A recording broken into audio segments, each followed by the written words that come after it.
And we're on. All Hi. right. Welcome, David Luján. Am I pronouncing that correctly? You are, yes, sir. The All first right. one so far. Really? Right out of Well, the you gate, see, no problem. David, it's like, pretty much we're going to get that Western pronunciation. So, Yeah. where are you from, sir? Tell us, start from the beginning. Where are you from? I was born and raised in Austin, Texas, and I still live in Austin, Texas. I didn't go very far, and my family's all from West Texas, and yeah, we're just Texas people.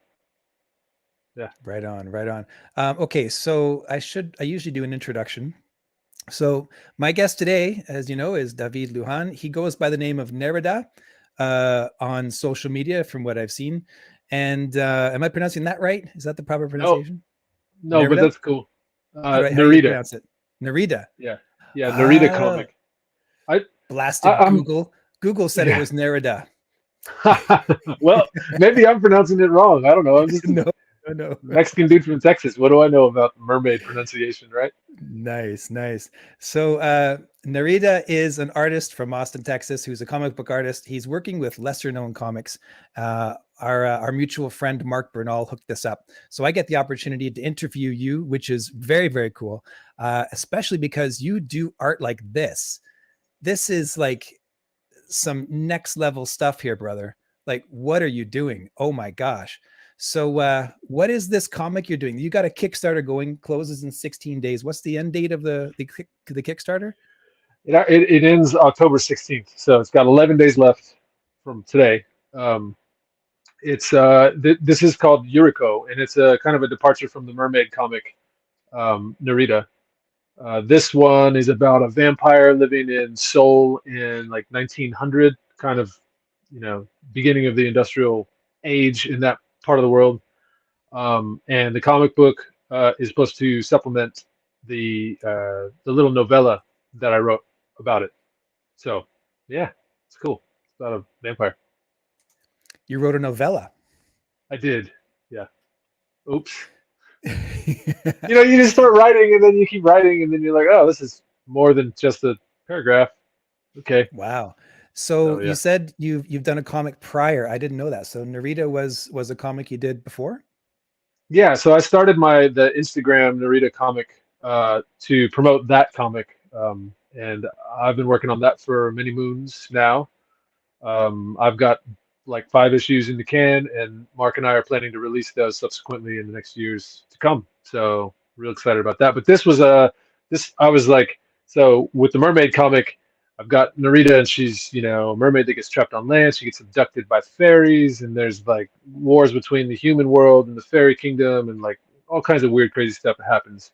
And it's very fantasy driven, and there's a lot more humor, and I mean, it's got fairies and cats and stupid stuff like that. Um, and so with Uriko, I was feeling like I needed to do something a little more serious. And I was like, this is a chance to really like dig my teeth in and do something a little bit more like dark noir, moody. You know what I mean? So yeah, It definitely that's is moody. That's for sure. Yeah. Okay, so your protagonists tend to be female then. Is that true? Is that like something like tell me about your interests? Like why do you write what you write? um, why do I write what I write? I don't know. With the mermaid comic, I drew a picture of a character who was like this big, and she was next to a cat, and the cat was huge comparatively, and she was like hunting blackbirds, and it was like this tiny little mini comic, and I don't know why I drew it. I just thought, well, that'd be cool if she was tiny and the cat was huge, or the cat was huge and she's normal size. I don't know. And so I started writing my way to that point to try and figure out how that happened, hence the whole abducted by fairies and shrunk and all the magic and all the stuff that happens, right? So that's how I came about the Narita thing. With Yuriko, it's interesting because Yuriko, as a vampire and as the title character of the book, she's actually not. I don't think she has any speaking lines in the comic at all, and she's only on maybe 4 pages. So really, the protagonist of the comic book is Chung Ho, who's a young man who's just back from war, who is that guy. Yeah, becomes a vampire hunter, and he, not unbeknownst to him, he's looking for his sister. He doesn't.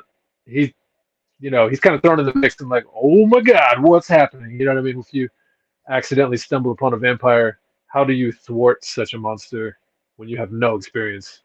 So yeah, Definitely. So it's placed in Korea, and it's in at an older time. So I showed this to you before. Here's my favorite page in the comic.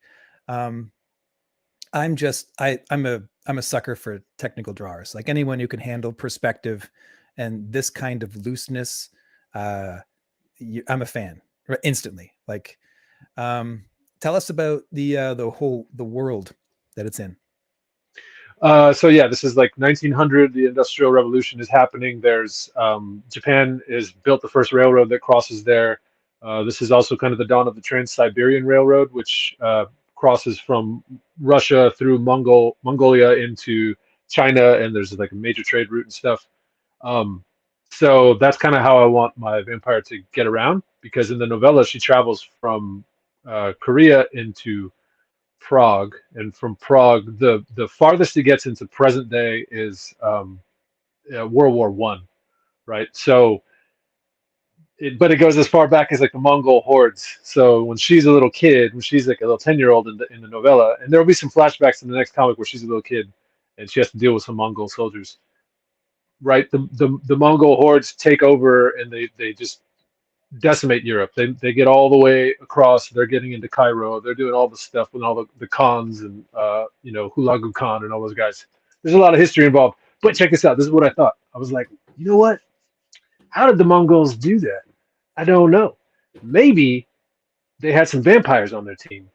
So in the book, there's this like sect of Tibetan vampires that the Mongol Khans have kind of wrangled into like being their powerful force to that's how they were able to spread so far and take over the world. You know what I'm saying?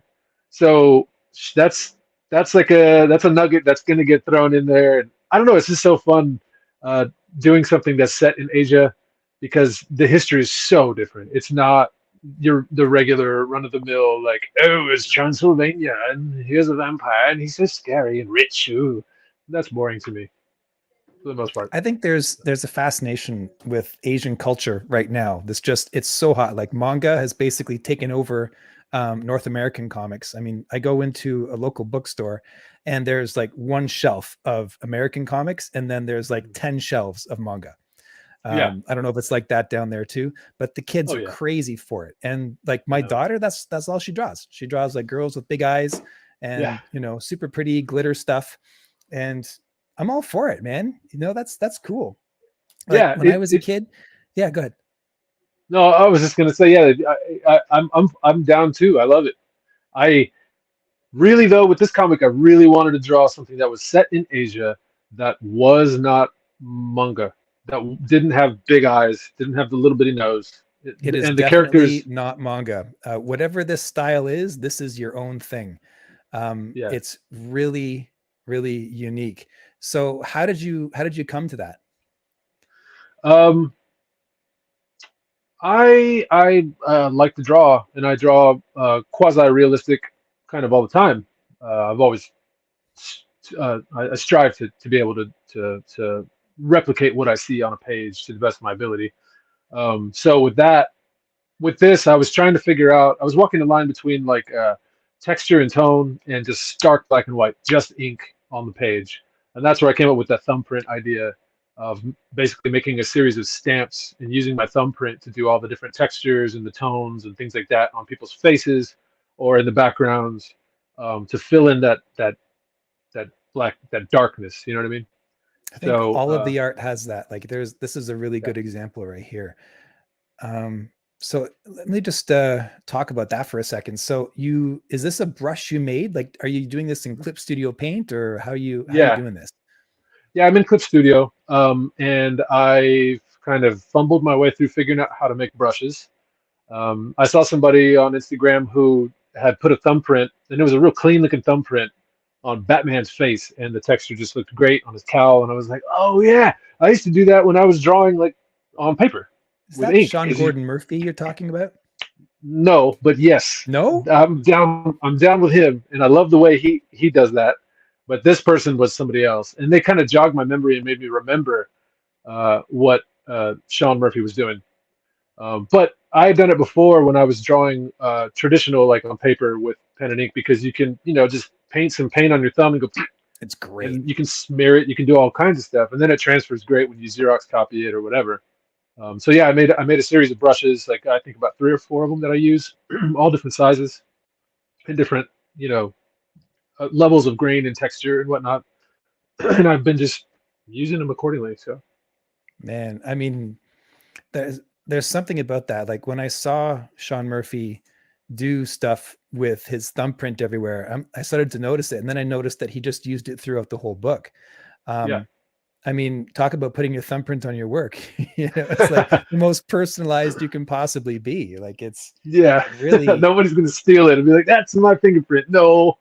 Yeah, yeah, and it's a hack to like work around hatching. You've got a natural yeah, hatching that's already happened. And plus you took the time to make a brush. So you really got into your crafts and your tools, which I think as an artist, it's well, what do you think about that? Like how big a part do tools play in your artwork? um, they play actually a pretty big part because I started trying to illustrate on, I think, Autodesk Sketchbook. That was the first thing because it was free, and I was like, I don't know what an iPad is. Let's use my thumb and draw some pictures. And that was cool. And I found, like a set of tools that I really liked there, but I had to kind of dig through all the stuff that they had until I found like 5 or 6 that were awesome. And then I I started trying to use Procreate, and I found very quickly that Procreate does not work for workflow if you're trying to do comic stuff because you can't. It's hard to do your cells. It's hard to find exact measurements. It's hard to get your text bubbles the right size. Like all the stuff is just it's a huge pain in the bee for me. So I It's switched to really Clip good for Studio. portraiture, right? Like it's great for portrait. I see people using it all the time, but for comics, I'm with you. Yeah. Yeah, yeah, yeah. I mean, yeah. If you're gonna do some like anime, manga stuff, it's also really good for animation. I've used it a couple times to do some small animation stuff, and my daughter has been getting into animation. She uses it all the time, and it works great. It's like, easy. I'm pretty sure you can do basically the same thing with Clip Studio. The reason why I like Clip Studio is because it's very similar to Photoshop, and I'm old school enough to where when I was in school, that's they taught you Photoshop. It was like, yeah, Photoshop 3.0 with the little eyeball and the swirl around it. Yeah. So it feels a little more natural for me. It's very cut and dry. There's nothing fancy about it. It doesn't look user friendly at all. But once you figure out the tools and you figure out how to use it, it's just like bam, bam, bam. You know what I mean? So I'm with you. I'm a Photoshop guy. Photoshop is the bomb. I remember discovering it when I was in high school, and it was, I think, the first or second iteration of it at that point. And I was like, "You mean you can draw? You can scan it into the computer, and then you can draw it in the computer? yeah, What?" And yeah, I started doing animation and stuff. Like the whole digital art thing is just an extension of normal art. People think that it's somehow mhm, different or somehow cheating. It's really not. no, I think what it does is it gets you one step closer to like the ease with which you can take something from your brain and then produce what was in your brain verbatim. So yeah, there's like very little translation. Would you agree? yeah. I agree fully. I think that I kind of pushed back against it a little bit at first. I wanted to just draw on paper because I'm a real cheap dude. I'm a real broke son of a gun. So I was like, paper and pencil doesn't cost anything. An iPad costs like thousands of dollars. No, I'm not gonna do it. So I stuck with paper for ages. But then when I started drawing on an iPad, I was like, the ability to draw backwards, the ability to mask off stuff, the ability to like um, lasso things and have them, cut them out and paste them back on. All of this stuff. Selections, so Just great. oh yeah, Layers, selections, all those yeah. different modes.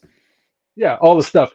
So what I strive to do when I'm drawing in a computer or an iPad or something like that, is I try to give that same feel of what it was like to draw on paper.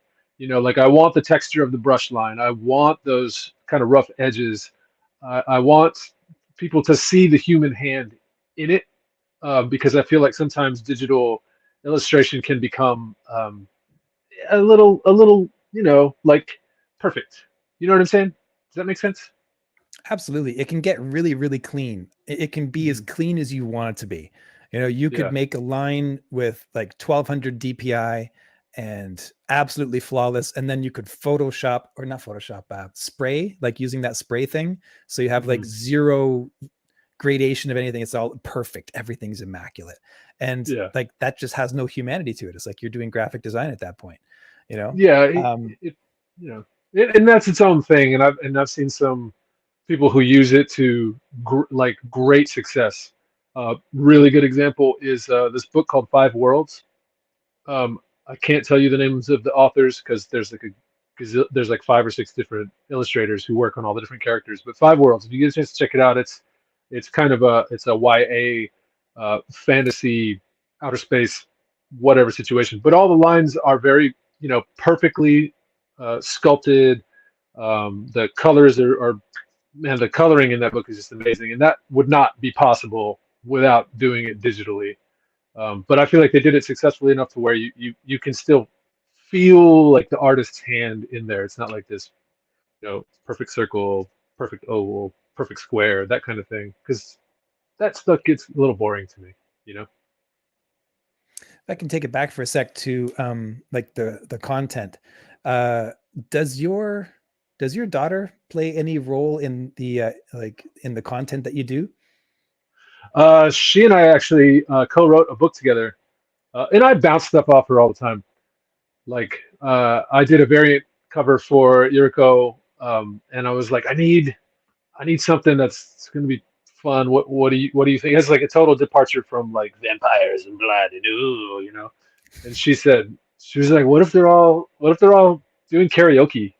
Because I mean they're Korean. And I was like, They love karaoke. yes, Yes, great idea. I got perfect. invited. I got Perfect. invited to go do karaoke in college with my friend Bohei from Korea, and she she was like, "You should come with us. It'll be real fun. We're all going." I'm like, "Cool." I don't speak Korean at all, and she's like, "Yeah, but you'll know all the songs." And I'm like, "Oh, will I though?" She's like, "Yeah, they're all the best pop hits." I'm like, "Pop hits from the United States?" And she's like, "Oh wait, no, no, it's all Korean pop." And I was like, "Yeah, I would do really poorly at this. I don't think it would go Unless over it's well." Gangnam Style, you know. Yeah, which but I think she was just inviting me so that I would put my foot in my mouth and she could laugh, and all her friends would be like, "Look at this dumb white guy." So That'd be a good anyway, time still. exactly. So yeah, my daughter. Back to your question, my daughter does. I bounce things off of her all the time. Or like if I have a page and I feel like it's not flowing well, I'll be like, "Hey, read this. Does this like visually? Does this make sense when it goes from here to there to there to there, and then it comes down and goes here to here?" And she'll be like, "Yeah, that is a little weird. Like I'm not quite sure what's happening here. So maybe I don't know, change that or change the perspective, something like that." So it's great having somebody who can just objectively look at your stuff and tell you, yeah, close, but no cigar. How You old's your know, daughter? she's 14. Oh, Yeah, perfect for comic books, man. she's that means she's old enough to talk back to. So yeah, Yeah, for sure. My daughter's 18 and I've been a fine artist for like 10, 15 years or something like that, where I was selling my paintings and I would do paintings like with her in mind all the time. So they yeah, were like really in like soft colors. I do different like design choices that were like, oh, I bet my daughter would love this, you know? yeah, yeah, It's totally. just And the way actually, my brain worked. yeah, I know. Yeah, at some point in time, you just give in to the My Little Ponies and you just go for it. Like, yeah, I love Shira. I do. I think it's great. I'm glad she got together with Katra.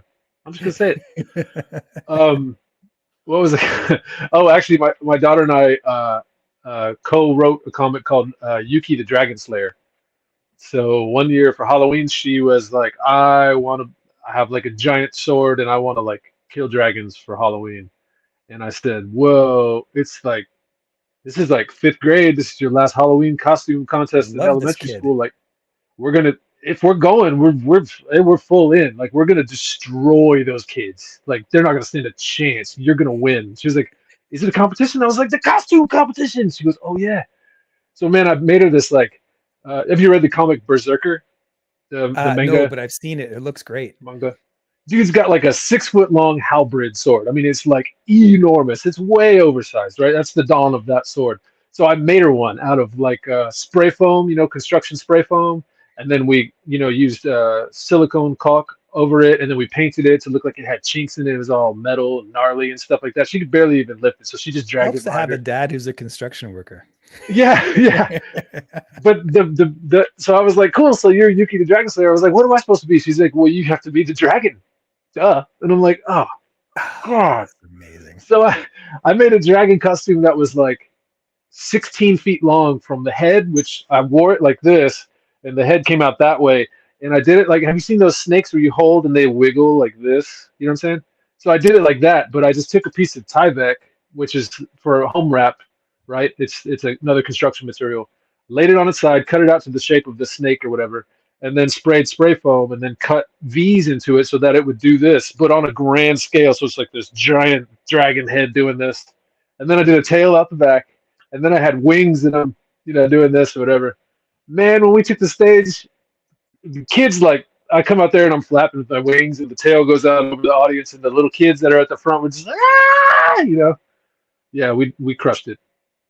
So anyway, Yeah. we wrote a comic book about Yuki the Dragon Slayer. She's an interdimensional middle school kid who fights dragons, and she ends up in this dimension by accident, and she goes and stays with her grandpa, who's been here for a while. He got stuck here somehow. We haven't figured that out yet, but the first issue is already scripted and ready to go. I just have to draw it, and essentially we just destroy her middle school. That's what happens. It's cool. Man. All right. This is good.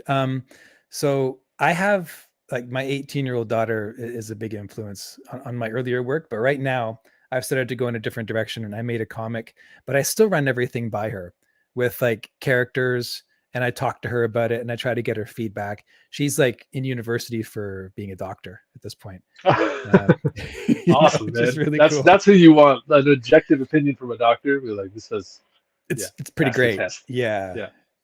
She's awesome. When you're like, how can I put this? There's so there's the creative process, and there's all kinds of different ways that influence it. Do you take into account anything monetary? Like, do you look at your work when you're doing it and think, how can I make money on this? Or what's your motivation for like seeing a project through to completion? Well, money does not play a role in me creating artwork anymore. It never really did.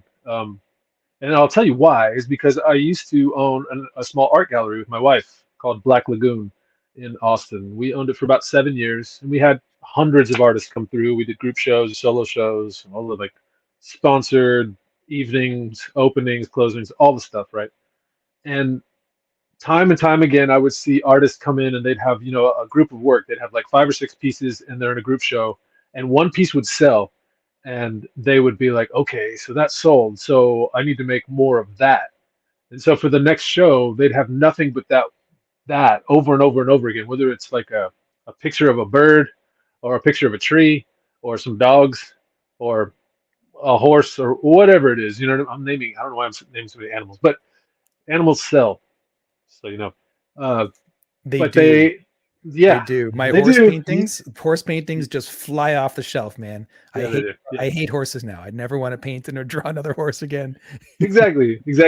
But the problem is they would come in and they would have artwork that was all very reminiscent of that one piece that sold, and then it would end up none of their stuff would sell, and I'd be like, they'd be mad at us basically as gallerists and say, hey, how come this didn't sell? You're not doing your job. And I'd be like, well, because the first piece that you sold that looked like this dog or this bird or whatever, it struck somebody. It struck one person, and that person walked in, connected to that piece, and said, I want it, and then they would buy it. that doesn't mean that it spoke to everybody in the room. You know what I mean? Like, you'd like to think that your artwork speaks to everybody, but it really, 9 times out of 10, it really doesn't. So you can't do it thinking about what other people are going to want. You have to do it thinking about what it is that is going to satisfy you as an image, and what project is going to satisfy you as a project that you're going to do. And every time I would see someone go about it that way, and they were successful every time, because their heart was in whatever the image was that they were making, whatever the artwork was that they were making. It didn't matter what the sculptural garden was hoping your sculpture was going to be. Nah, man, you show up with that cool, crazy, modular, floating lotus flower that's on a pedestal that swivels in the sun and changes color and what, like, I think you're you're speaking the from artist. experience here on that one.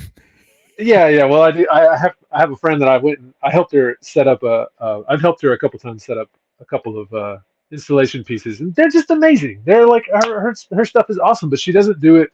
She doesn't do it to please anybody but herself, and I think that's why it's so successful. You know what I mean? So, Man, yeah. I'm trying to mix it up so I don't just talk about your artwork, which is really, if I'm left to my own devices, that's what I'm gonna do. I'm gonna pick your brain on this, and like, just how in the bloody blue blazes did you get so good? How old are you? I'm at the top of the hill. I'm 39, so next year I'll be over the hill, and then I can start rolling down. But I figure I'm right at the top right now. I can see everything. I can see my past and be like, "Oh, I was so dumb," and I can see my future and be like, "That's gonna be hard," So yeah, I'm 39. Yeah, old Man. enough to know better. So when we're talking about like motivations and money being a motivation, I don't think that drawing or painting for the sake of money is going to get you to a level of proficiency where you can pull off something like this panel. There are too many things going on with your craft here, where you spent hours figuring out problem solving in ways that you knew were probably not going to make you any money. You're just like, I'm just going to learn about light and shade, and I'm just going to learn how to do this particular thing here. That's what I see. Do you agree or disagree? Just talk about your, like, how you got to this level. Well, I don't think I can draw very well. I mean, frankly, I look at other people's stuff and I'm like, wow, that blows my mind. I wish I could just, like Kim Jong-gi, that dude, get out of here. I'll never be that good. Rest in peace, Kim Jong-gi. Yeah. Oh my gosh. Wow. He's my age. I'm 45 too. So he's 47. He was 1945. Yeah. 40, watch out, 40, 47 years old. Man, boxing. I think it was a heart attack, right? Did he die of a heart attack? Well, I mean, that's the way it seemed. They said heart trouble, and hospital couldn't save him, and that was it. I mean, it happens. People, good friend of mine got hit by a truck the other day. It was horrible. She's my age. No, there was nothing wrong with her. She was a great person. She's happily married, and then boom, she's gone. So people move on, and it's awful. And all you can hope for really is to leave some sort of legacy behind. Like Kim Jong-gi is going to leave, a pantheon of awesome stuff, like a whole universe of his work that can be like mined forever and ever and ever and ever. Right? I mean, the same thing with someone like Jimi Hendrix. They're still digging through the vault of like cool recordings that he's made, because he was just like making stuff all the time. He's part of the 27-year-old club too. 27 years old to have that kind of prolificness. Ridiculous. Yeah. And also the last couple of years of his life, he was just drug addled and nothing good was coming out of him. Yeah. So for me, in terms of like process and like thinking about return on my investment, the return on my investment is getting to hook up with somebody like Mark from Lesser Known Comics, and him say, yeah, let's roll with this. This is cool. Like I finished the comic and I didn't know what to do with it, and I showed him, and he was like, yeah, I know what to do with it. So it was like a lateral pass. He took the football and he ran with it, or I don't know what sport you guys do in Canada. I hit him the puck, and then he skated over there and he into the net. Yeah, did I get it right? Is that? Shut up, David. That's not funny. Well, it is kind of funny. It is.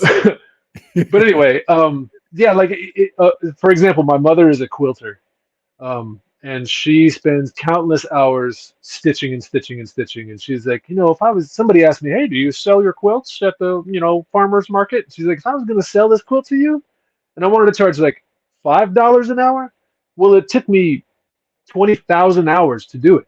Are you going to pay me that for my quilt? No, you're not. So unless I love you, I'm not going to make a quilt because I'm just going to give it to you. Like, you can't pay me for it. You could never afford it. You know what I'm saying? And I feel not on the same level as that, but I've definitely poured countless hours into my comic books, knowing that no one's ever really going to care. And hopefully a couple of people will read it and be like, whoa, that's cool. But, I just, part of it, the reason why I was drawing so much during the pandemic was because I work in construction.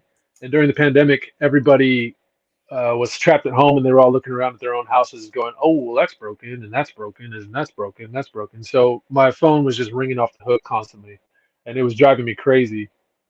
Normally, my main creative outlet is music, and none of my bands were able to perform. So I was feeling real trapped, and I was feeling like I wasn't getting any creative stuff out there into the universe. And this was a really good way to kind of connect with an audience and make something creative that I could not only like mull over in my mind while I'm, all the stuff. Like when you're doing that, you're like, yeah. Then the mermaid, she meets this rock troll. It's gonna be awesome. Just trying not to cut my fingers off. But it's just a way to like not go crazy at work because my job is almost as fun as yours, I bet. I drive bus, and it gives me like once I got comfortable driving bus, I had all this mental margin. So I'd be driving down the road, and I'd just be thinking about sci-fi stories and characters and developing the world. And I'm just like, I'm driving the bus, and hey, good afternoon, how are you? Okay, so this guy, he's going to be visited by a spaceship piloted by a robot from 500 years in the future. Yeah, and I'm putting it all together, and that gets me through the day. Yeah, same here, absolutely. So yeah, now that the COVID stuff has like backed down and it's not like such a panic mode for the world.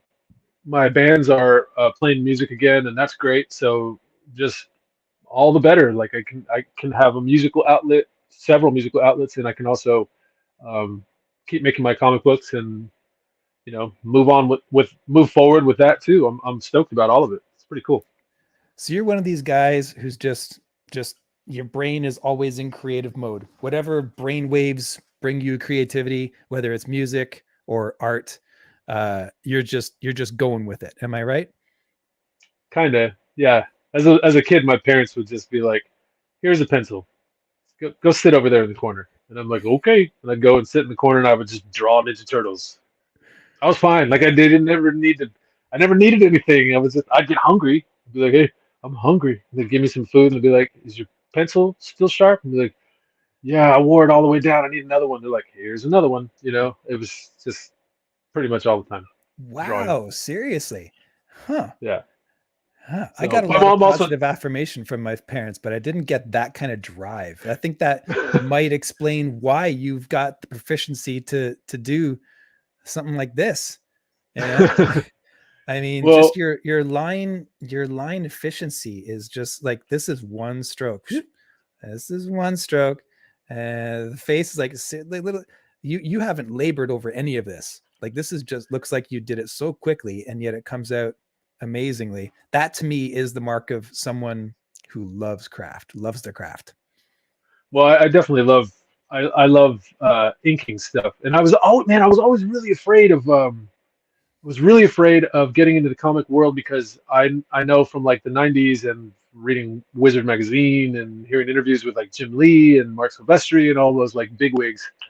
There's a process. It's a factory. If you work for Marvel, you're a penciler, or you're an inker, or you're a letterer, or you're this, or you're that. You're a flatter. That's all you do. It's like a you know. And for me, I was always afraid of that because my pencils are super loose. Like it's just scribbly gobbledygook all over the place until I kind of dial it in. Then I'll do another layer, drop the first one back, and then I tighten it up just a little bit, just enough to know where the basic stuff is going to go. And then it's all ink. When I come in with the inking process, that's when everything gets defined. And then all those areas that are like, just weird shapes.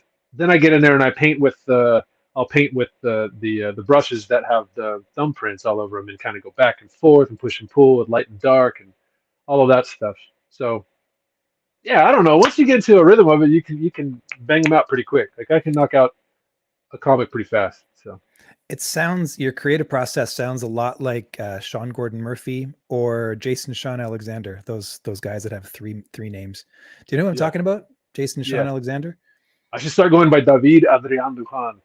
I can put my middle name in there. Just really throw people for a loop. Like your name isn't hard enough to pronounce. Come on, dude. And I barely speak Spanish. Like it's really terrible. I should.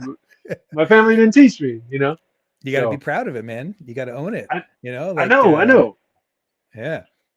I can pronounce it well enough to where like Spanish speakers will just start blah blah blah blah blah blah, and I'm like, whoa, slow down, man. Like I'm faking the funk on a nasty dunk. You know what I'm saying? Like I'm not really Michael Jordan. Nice. Let's talk about your band for a second. The one you sent me a bunch of stuff on Instagram, and it was with a girl. I think she actually accepted my friend request on Instagram. Yeah. And what just drives me absolutely insane, because I'm a musician too, and I understand this, is that you are a duo, and yet you have a vocalist, guitarist, backup vocalist, drummer, bassist. That's 5 coming from 2 people. Yeah. So you're a drummer, bassist, and a backup vocalist. Yeah, I sing lead too in the band, which always it throws sound people off like crazy. Sorry, I didn't mean to not give you the credit. Yeah, we're dual lead singers. Like, get it right, dude, or else like I'm gonna get really mad. I try and throw as many songs at her as possible. Like, you should sing this one. It would sound way better with you because you're prettier than me. And she's like, well, what? That doesn't have anything to do with anything. But anyway, so I play bass and drums at the same time. And it's not like, it's like I have a drum kit. It's all set up. And we had a bass player in the band for a long while, cycling cast. I was playing guitar in the band, and we had like 5 or 6 different drummers that came through over the years in previous projects.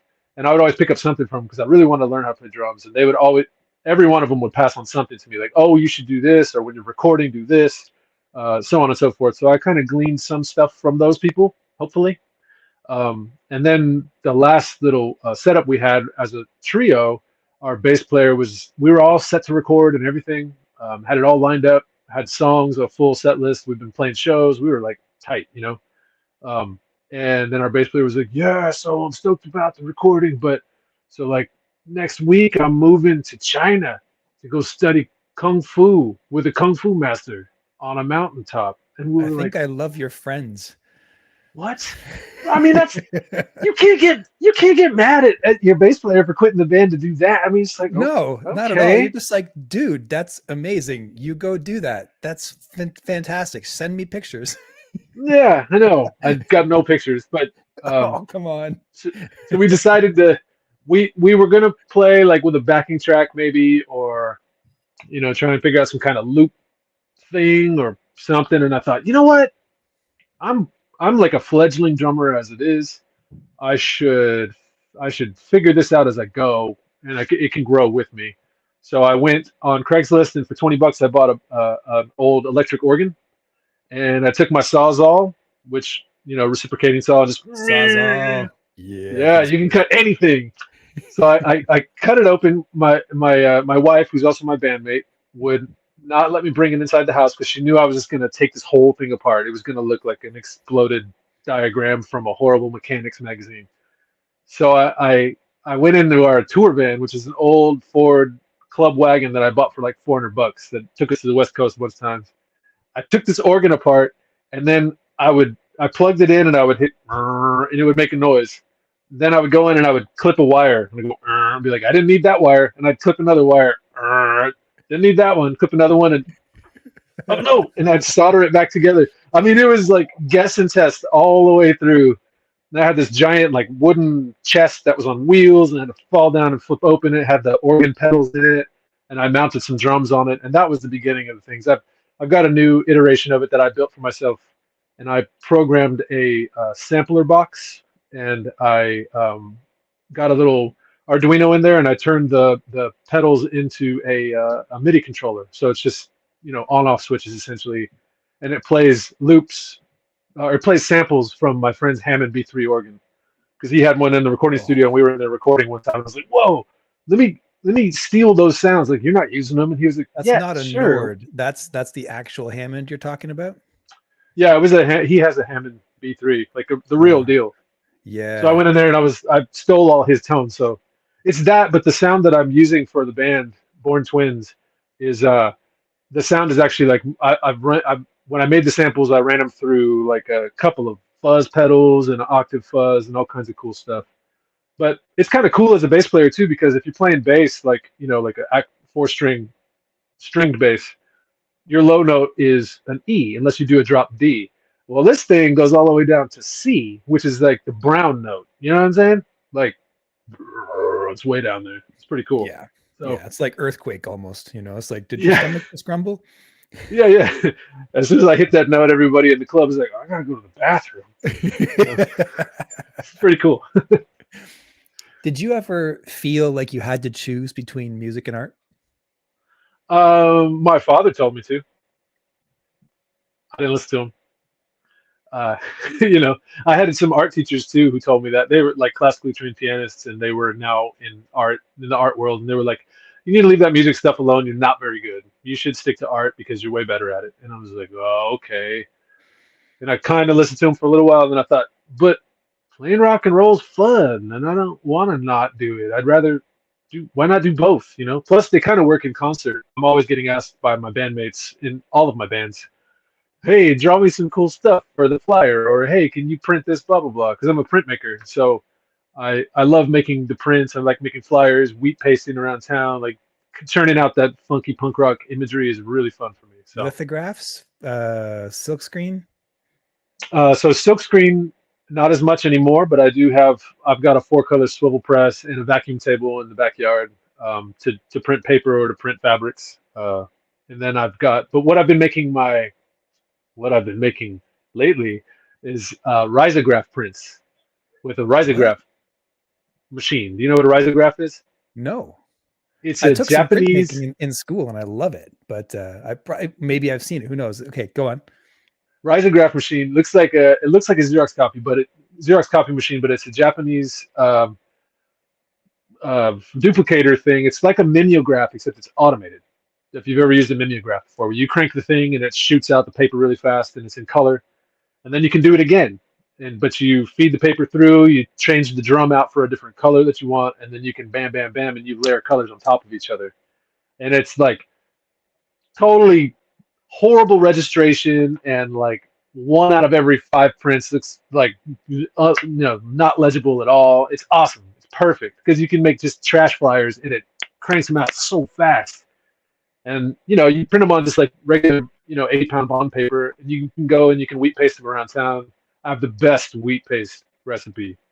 My daughter helped me figure it out. It's so good. It's perfect. Wheat paste, is that an ink, or is that like the actual stuff that sticks to the poles? Yeah, it's the glue. It's the glue. The glue. Yeah. Like paper mache. Yeah. Okay. Yes, exactly. But illegal and fun.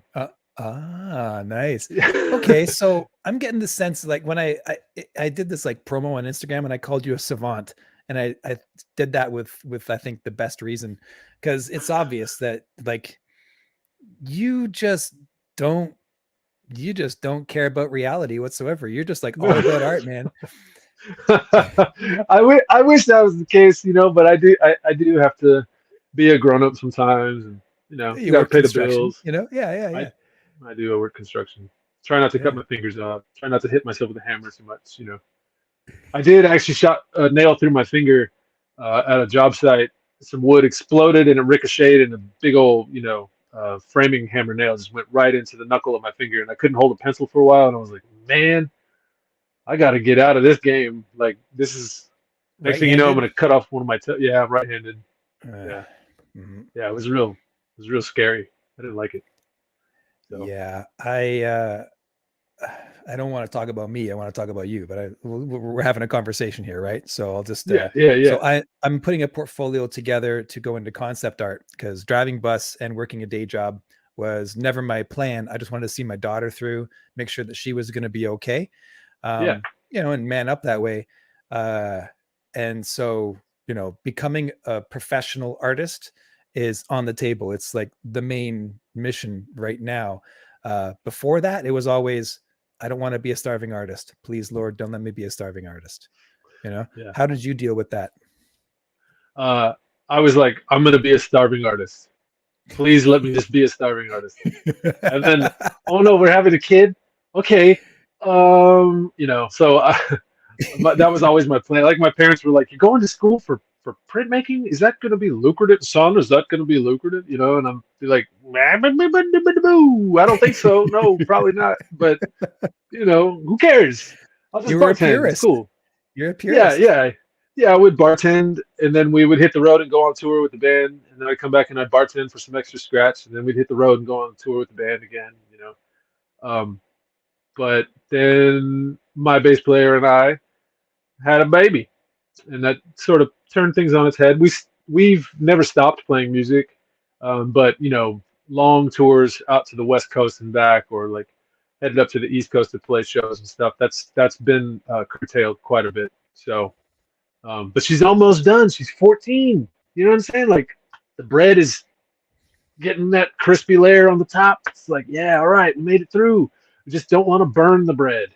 You know what I mean? You know what I mean? I think you're primed. I think you're in the same zone that I am. I started a YouTube channel, this YouTube channel, like in 2020, and it was with the view to like be free. The last part of my life is going to be the artist's life. I've seen my daughter through. Family is good. Things are taken care of. Now let's become a world-class artist. That's the goal. Yeah, yeah, And yeah, on yeah. top of that, it's like I want to interview people. I want to be a really good like face forward and edify other artists. Hmm. um, just get out there and don't be a coward, man. You gotta be, if you're an artist, like there's a price you got to pay, and you got to be willing to pay it. And if you Yeah, don't pay it, then you're probably, I mean, life is unpredictable, but probably not going to make it, you know? yeah. And I mean, the way I see it too is like, John Steinbeck worked all through his life to fund his writing because no one was paying him to make And what a any of his phenomenal books. writer to mention. Oh, he's so Yeah, good. Yeah. oh, he's one of my favorites. You know, I think that if you're going to make art and you're going to write things and you're going to be creative, if you can do that in the face of having to also be an adult and also go to work and also, do all the stuff that keeps the world turning, um, you're just going to be better for it. Like you're going to have to work harder. You're going to have to want it more. You know what I'm saying? So, like to get my comic books done, I wake up an hour before everybody else does in the house, and I just draw for an hour. And then they get up, and then it's like, okay, now we're making coffee, we're getting the kid ready for school, we're doing all the stuff, we're gonna, blah blah blah blah. Then my work day starts, and then I come home, and it's like, all right, now it's time for dinner, or whatever. So I only get like an hour a day. That's it. So I got to make the most of it, but it just means that I don't sleep in, wake up, do it. You know what I'm saying? So Discipline, yeah. discipline, and a love of craft, like even on the days when you don't want to do it, do you still do it? Well, I can kind of split my time because on the days that I don't want to draw, which are very rare, I can also write. So I'm constantly working on other ideas or fleshing out the novel, the vampire novel, or writing songs. Sometimes it kind of goes in waves with me. Like I'll be very visual for a period of time, and then I'll go back and I'll be very musical for a period of time. So I'm like I'll write 15 songs or 10 songs or something, and I'm just like boom, boom, boom, boom, knocking them out and like really feeling inspired in that regard. and then that'll kind of wane, and I will go back to the visual side of things and just be like drawing, and I won't really write any music for a while. But like I don't feel like creativity is linear. I think it just comes in waves, and you just got to ride the wave. Whatever it's telling you to do, you should do it. You know what I'm saying? When you were drawing in a sketchbook as a teen, did you find that you were writing as much as you were drawing? What did you do more when you were just like left pencil and pen or a sketchbook?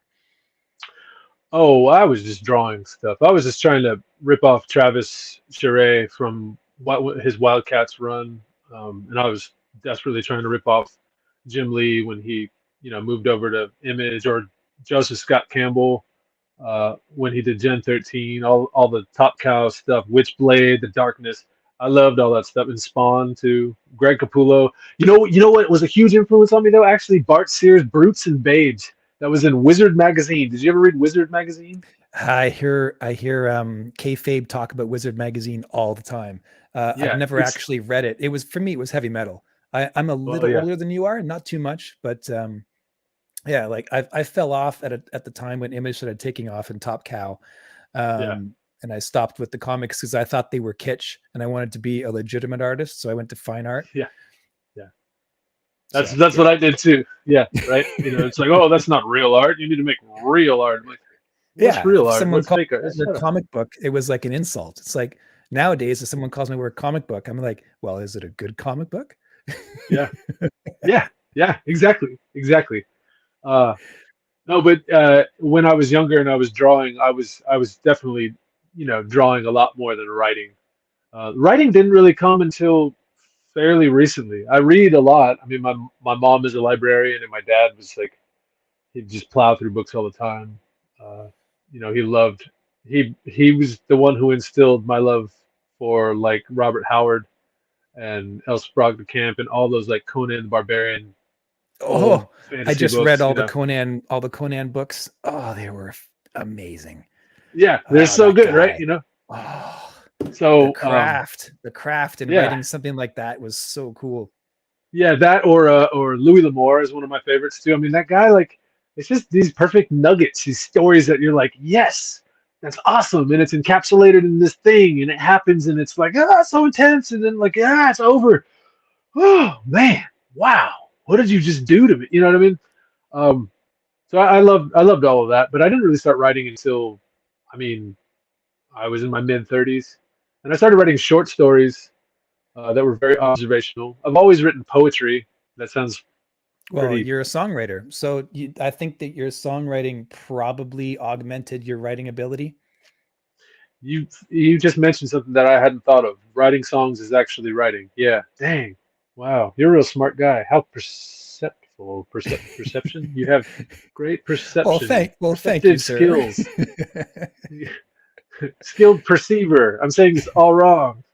Don't read anything I write. Obviously, I can't even talk. I get what you're saying. I get you. Yeah. Uh, yeah. So I guess yeah, writing. I've been writing songs since high school, and they were terrible, but now they're pretty good. Um, so, That's but usually that's the also case. that also comes with the being informed. Like I listen to tons and tons of music now. I mean, I listen to all sorts of stuff, and I really do. Everybody says that, but yeah, have you ever heard of a band called Ila Bamba? They're awesome. Um, anyway, Is yeah. that So indie? Are they indie? mm, I don't know. I don't know. Just check it out. Hmm. It's weird. Hmm. It's good. It's strange. It's very ethnic. I don't know. I don't I know. love a lot of ethnic. Again, I don't want to be talking about me, but man, you and I think we actually have a lot in common. Because I'm a musician. I've been a musician my whole life. Grew up singing, and I play multiple instruments as well. And What my do you what do you sketchbooks what do from you when play? I champion the acoustic guitar and vocals. I'm a singer songwriter Yeah. mostly, but my most recent thing is piano. So I got into piano, which really got me into music theory as well. So I started, Hmm. using piano for music theory. But like it all means nothing unless you're telling a story, unless you can actually craft a song. Hmm. Um, and poetry, man, it's the best. Poetry is Yeah. like phenomenal. So I've been writing and making music since I was a kid. And my closest friend is the same thing. It's like, it's always music or art. And we were like, well, I can't choose. I have to do both of them. Who knows? Yeah, yeah, yeah. And I mean, I think it's an old world way of thinking to say, you must specialize, and then you're going to go to grad school for this specific thing, and then it's going to get even more focused when you go to, get your doctorate, and then you're going to get even more focused when you write that paper, and then you get even more focused when you teach that one class about that one part of that one paper that was for your one degree. It's like, nah, dude, And then you can't fix your toilet, when it yeah. breaks down. And it's like, Meanwhile, I can fix my toilet. No problem. I fix all kinds of toilets. I fix everybody's toilet. All my neighbors know. They're like, my toilet's broken. I'm going to call the V. Like, all right, cool. Yeah, I can fix it. Man. So, favorite author? you mentioned Steinbeck. You mentioned Steinbeck. Okay, you're talking about author of like prose, not comic book Prose, author. comic, doesn't matter. Doesn't matter. Interesting. I say probably Ed Brubaker for comics. He's my favorite. Oh, yeah, right on. All the Criminal edition. Oh God, the Fade Out. That's awesome. Fatale was amazing. Basically, like, everything he's done with Sean Phillips is just like mind blowing for me. The way it's written and everything is just like awesome. But I come across weird books all the time. There's this guy named I think it's Kazuo Koike or something like that. I forget his name, but he did a book called The Night Fisher, about kids that are smoking like batu, which is sort of like crack in Hawaii, like teenage kids that are in a posh private school. It's just an amazing story. It doesn't really make any sense, and you're like, yeah, okay, weird. I obviously didn't grow up in Hawaii. Sounds like or the on an island. Basketball Diaries, but Asian Hawaiian. Yes. Yeah. Yes, yeah, it is, and with far less basketball. Although there wasn't much basketball diary, much basketball and basketball diary. No. And then favorite author prose wise would either be Charles Bukowski or Murakami. Okay. Those are my two favorites. Yeah, the Wind Up Bird Chronicle. I don't know if you've ever read that. It's amazing, and I was recently introduced to that. Or Flannery O'Connor. Her short stories are amazing. Or Toni Morrison. Get out of here. I mean, Tar Baby. Yeah, Toni Morrison. Awesome. I read The Color Purple back in high school. It was great. Yeah. You should read her other stuff, man, like Song of Solomon. Gangster. I think I might have. No, I read the actual Song of Solomon. That one. But that's she's great. I read mostly sci-fi. There's a couple of other authors too that I'm out there with, but I have to kind of pick and choose. Right now, I'm making my way through Moby Dick very slowly. Okay. Yeah. That one is throw in some classics from time to time, like Cervantes or whoever, Herman Melville. I got to get them. But like if I was left to my own devices, I'd just be reading action schlock all the time. That's all I'd be getting. It'd be great. That's like it's like my dad. I don't know why, but I think the closest thing is like when I read Musashi, which is about Musashi Miyamoto. The Five Rings?